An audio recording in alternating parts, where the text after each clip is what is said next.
Hey you, yeah you. You sure you're ready for this? What you're about to see isn't just some creepy bedtime story. It's darker, messier, and way harder to forget. We're diving into 3 scary episodes of the Russian sleep experiment, and trust me, you'll never look at sleepless nights the same way again. Ready? All right, let's get into it. But don't say I didn't warn you. Episode 1, The Chamber of Awakening, 2008, a secret military facility near St. Petersburg, Russia. I've always considered myself a skeptic. Ghost stories, conspiracy theories, and urban legends, entertaining, sure, but nothing more than fabrications. That belief grounded me, helped me navigate the chaotic world of journalism. So when I received the invitation to document Project Vesna, I jumped at the chance. A secret Russian experiment on human endurance? It sounded like a story worth telling, a once-in-a-lifetime opportunity. Now, as I write this in the dead of night, I know I'll never publish this account. No one would believe me, and even if they did, sharing it would be a death sentence. But you need to understand why I can't sleep anymore, why none of us can. Day 1, a deal with darkness. The facility was buried deep in the forests outside St. Petersburg, hidden beneath layers of snow and ice. When the unmarked van dropped me off at the entrance, I was struck by the oppressive silence. No birds, no wind, just the crunch of boots on frozen ground. Inside, the air was sterile and cold. Dr. Sergei Orlov greeted me with a curt nod, his sharp features and piercing eyes immediately unnerving. "You are here to document history," he said. "Nothing more, nothing less. Stick to your role and you'll be fine." "Understood," I replied, trying to suppress the unease creeping up my spine. Sergei led me through the labyrinthine corridors to the observation room. Thick glass separated us from the chamber, a stark, windowless room designed for one purpose: to contain its occupants. Inside sat 5 prisoners, all volunteers, if you could call desperation a form of volunteering. Vasily, the mechanic, a bear of a man with a booming laugh and a tendency to dominate conversations. Mikhail, the professor, whose wiry frame and sunken eyes gave him an almost ghostly appearance. Lena, a mother in her 30s, with nervous hands that never seemed to stop moving. Katya, a former ballerina, quiet and reserved, her eyes scanning the room with unsettling intensity. Pavel, the artist, who sat apart from the group, sketching furiously in a notebook with the stub of a pencil. "These are your subjects?" I asked, raising an eyebrow. Sergei smiled. "Each one carefully selected for their resilience. We're pushing the boundaries of human capability here. You'll see." The experiment was straightforward.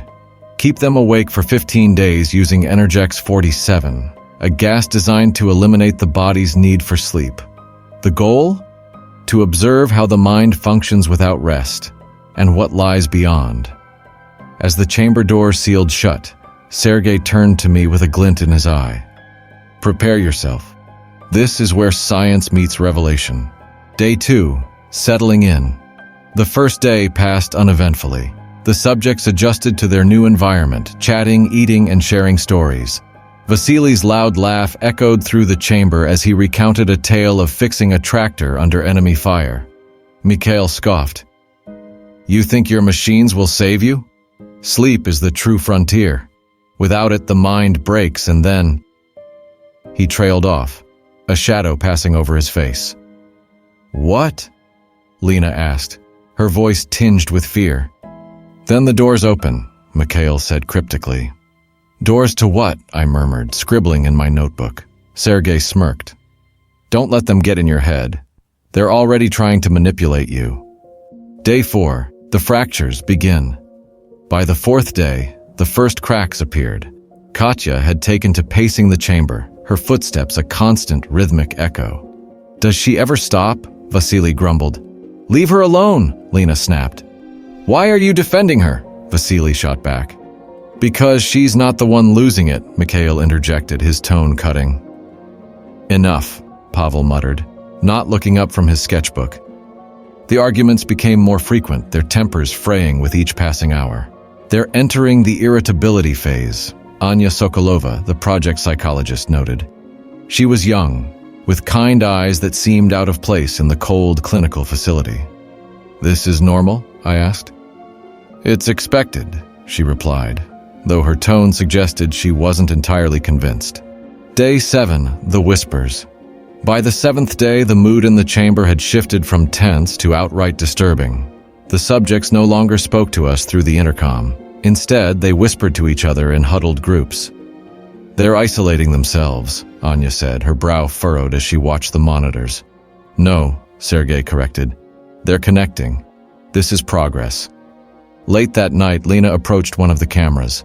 Her face was pale, her eyes wide. "They're here," she whispered. "Who's here, Lena?" Anya asked gently. Lena's gaze darted to the corners of the chamber. "The ones in the dark.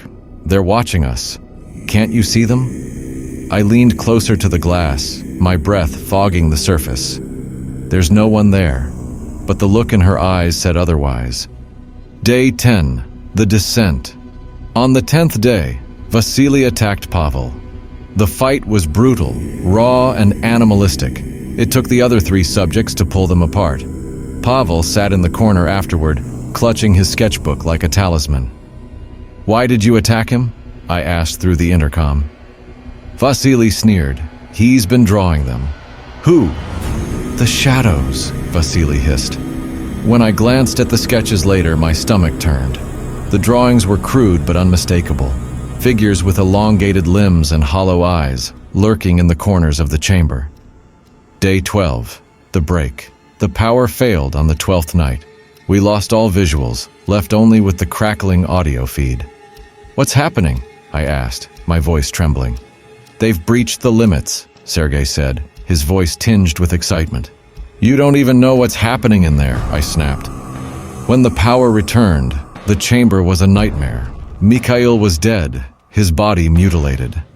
Katya stood in the center of the room, rocking back and forth. Pavel's sketches now covered the walls, spiraling into incomprehensible patterns. "Open the door," Anya begged. "No," Sergei said firmly. "This is what we've been waiting for." When we finally entered the chamber, the smell of blood and decay was overwhelming. "They're here," Katya said, pointing to the shadows.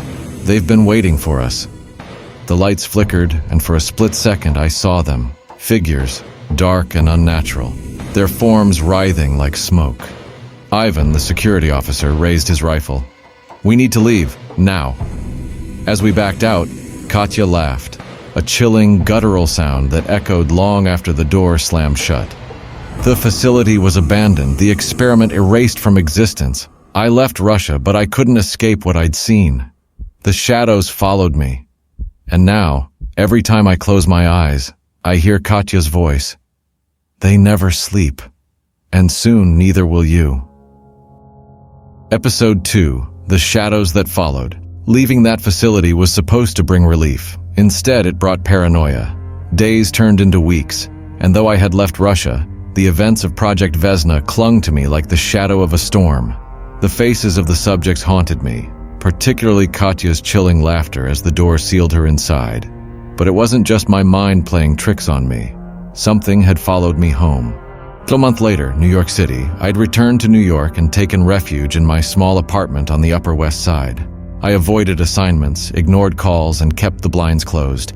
I spent most nights staring at my notes, the scribbled details of those harrowing days forming a chaotic map of madness. I'd wake up gasping, drenched in sweat, with Lena's voice whispering in my ears.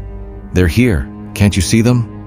One evening, as I sifted through the sketches I'd stolen from Pavel's notebook, I felt the hairs on the back of my neck rise. The shadows in the room seemed off. I turned on every light, but it didn't help. The corners of the room felt darker than they should have been, as if the shadows were thicker. I could almost see them move.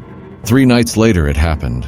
I was writing, trying to make sense of what I'd witnessed, when a sound echoed through the apartment, a faint scratching like nails on glass. My heart leapt into my throat as I scanned the room. Nothing.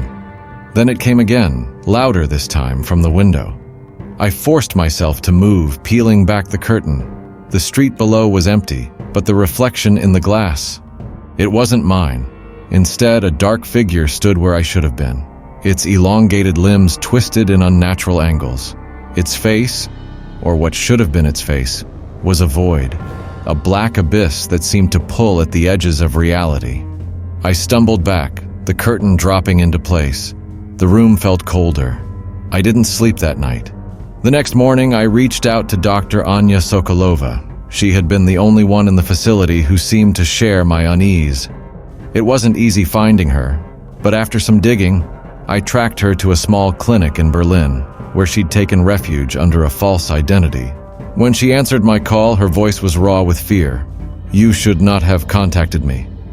"Anya, please," I said. "Something's happening to me. I think it's connected to the experiment." "It is," she said after a long pause, "and it won't stop." "What is it?" I asked, my voice shaking. "I don't know," she admitted. "But whatever we unleashed in that chamber, it's not bound by walls. It's not bound by anything."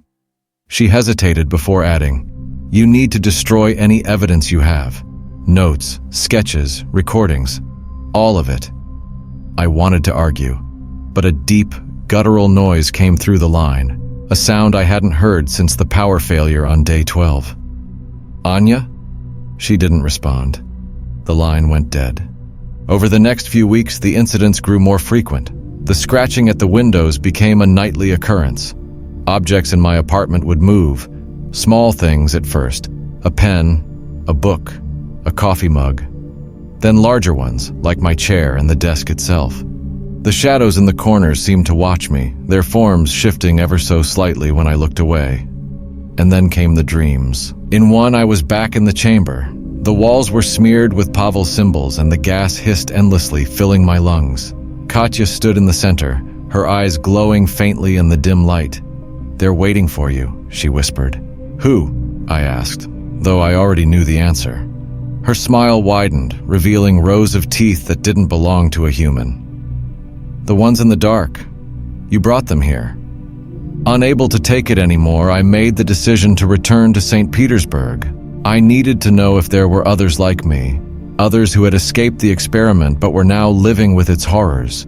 The facility had been abandoned, its entrances sealed with heavy steel doors. But after some persuasion, and a sizable bribe, I convinced a local guide to help me break in.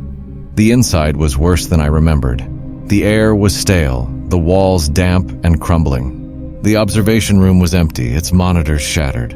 But the chamber itself, the symbols were still there, but they had multiplied, covering every inch of the walls, floor, and ceiling. Pavel's work, or something that had come after him. In the center of the room lay a small pile of ashes. "What is that?" my guide asked, his voice trembling. I shook my head, unwilling to speak the thought forming in my mind. The remnants of something burned to keep it from escaping. As I left the facility, my phone buzzed. It was a text message from an unknown number. "You shouldn't have gone back. They know you now. Anya." Before I could respond, the shadows around me seemed to deepen. My guide screamed, and when I turned to look, he was gone. His flashlight spinning uselessly on the ground, I ran. Now, back in New York, I sit in the suffocating darkness of my apartment. I've burned my notes, shredded Pavel's sketches, and deleted every file related to Project Vesna. But it hasn't helped. They're still here. The whispers have grown louder, and the scratching at the windows never stops. I can feel their eyes on me, even in the daylight. And the worst part?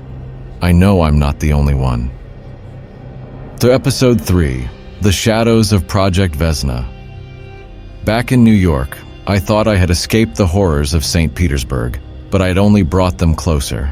What had started as faint whispers had grown into an orchestra of voices, disembodied and relentless. The shadows no longer just lingered in the corners. They breathed, they pulsed, they watched. The first undeniable sign that I wasn't alone came one night at exactly midnight. I was seated at my desk, poring over the last remnants of my stolen notes. The air grew thick, heavy with a suffocating stillness, as if the world outside had stopped. The clock on the wall ticked, then faltered. The second hand stuttered, jerked backward, and stopped altogether. Then came the knock. 3 sharp raps, not at the door, but at the mirror in the bathroom. I froze. My apartment was small enough that I could see the reflection from where I sat. In the mirror, the bathroom door was ajar, revealing nothing but darkness beyond it. "Anya?" I whispered instinctively, knowing it was impossible she'd be there. The knock came again, louder this time. The bathroom door creaked, opening further, and I saw movement in the reflection. A faint figure, not solid but shimmering like a heat haze, standing in the darkened doorway. I turned my head to look directly at the bathroom. It was empty, but in the mirror the figure remained, watching me with something that felt like recognition.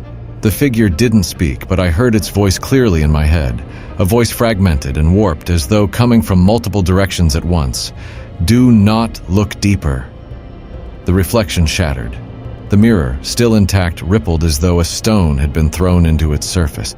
I stumbled backward, knocking over my chair. When I blinked, the figure was gone, and the bathroom door was closed. Desperate, I called Anya. "It's happening here," I said, my voice shaking. "They've anchored to you," she replied immediately. "It's the gas. Once you breathed it, you became a thread connecting their world to ours. What do I do?" "Meet me," she said. "There's someone who can help, but you won't like what they have to say." 2 nights later, I met Anya at an old church in Brooklyn. Its crumbling walls and faded stained glass felt more foreboding than sacred. Inside, a man waited for us. He was older, with a gaunt face and dark eyes that seemed to pierce through me. "Call me Father Adrian," he said, extending a skeletal hand. "Why are we here?" I asked, glancing nervously at the flickering candles that lined the walls. Father Adrian gestured for us to sit. "Because you've stumbled into something ancient, something beyond your comprehension. The experiment wasn't just science. It was a ritual, whether the scientists knew it or not." "What do you mean, a ritual?" Anya asked, leaning forward. "The gas they created mimicked the properties of an ancient alchemical formula, one designed to blur the line between the conscious and the subconscious. But instead of expanding the mind, it tore open a veil that should never have been touched." I felt a chill run down my spine. "And the voices? The things I'm seeing?" "They're fragments of what exists beyond the veil," Adrian said grimly. "They're not entities in the traditional sense. They are memories of the void, echoes of something trying to manifest itself." Father Adrian led us deeper into the church, down a spiral staircase that seemed impossibly long. The air grew colder with each step, and the walls began to glisten with moisture that reeked of decay. Finally, we reached a chamber lit by a single flickering lantern. Symbols like those Pavel had etched into the walls of the experiment chamber were carved into the floor and ceiling. "You're tied to them," Adrian said, looking at me. "We need to sever that tie or they'll consume you and anyone near you." "How do we do that?" I asked, my voice trembling. He produced a knife, its blade blackened and uneven, and placed it on an altar at the center of the room. "We need to trace the connection back to its source. That means revisiting your memories of the experiment, no matter how painful." Adrian had me lie down on the cold stone floor while Anya held a candle above me. The flickering light cast distorted shadows on the walls, and for a moment, it felt like the entire room was breathing. "Close your eyes," Adrian instructed. I did, and immediately the whispers returned. Louder, overlapping, pushing into my mind like needles. Images flashed behind my eyelids, the gas hissing into the chamber, Katya's glowing eyes, the symbols on the walls shifting and writhing like living things. "Focus on the first time you felt them watching you," Adrian said. My mind went back to day 12 of the experiment, the moment the power failed and the room fell into darkness. I remembered the silence, the suffocating stillness, and then the sensation of eyes on me, eyes that weren't human. "They saw you then," Adrian said, as if reading my thoughts, "and they've never stopped." The whispers grew deafening, and suddenly I was no longer in the chamber. I was in my apartment, staring at the shattered mirror. Then I was in the tunnels of St. Petersburg, the symbols on the walls glowing faintly. Then the church again, but it was empty, its walls decayed and collapsing. "They're pulling you through the veil," Adrian's voice echoed. "You must resist." I opened my eyes to find the room around me transformed. The walls were no longer stone but black, infinite voids, shifting like smoke. Anya and Adrian were gone. I was alone, but I wasn't. In the darkness, I saw figures, shimmering, translucent shapes that flickered like dying flames. They were the subjects of the experiment. Katya stood at the center, her once lively face now gaunt and hollow. "You brought us here," she whispered, her voice layered with 1,000 others. "And now you will stay." "No," I said, backing away. "This isn't real." "You made it real," Katya said, stepping closer. Her face began to fracture, like a porcelain mask breaking apart, revealing nothing but darkness underneath. Adrian's voice broke through the void, distant but clear. "Find the light, it's your only way out." I turned, searching for any sign of light in the oppressive darkness. Finally, I saw it. A faint, flickering glow in the distance. I ran toward it, the whispers growing louder, the figures closing in around me. I reached the light just as the darkness consumed everything behind me. When I opened my eyes, I was back in the ritual chamber. Anya was shaking me, her face pale with fear. "You were screaming," she said. "What happened?" I asked, sitting up. Adrian looked exhausted, his face ashen. "We severed the connection for now. But it's not over. The veil is still thin, and they will find others." As Anya and I left the church, I felt a strange sense of calm, but it was fleeting.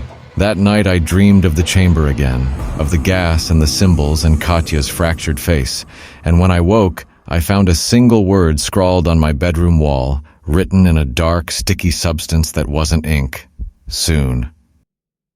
Well, you made it to the end, then, or did you? These stories don't just stay here, they follow you, creep into the cracks of your mind when the lights go out. So, what's next? Hit subscribe, drop a like, and share if you've got someone who needs to hear this. Trust me, there's plenty more where this came from. Until next time, sleep tight or, don't.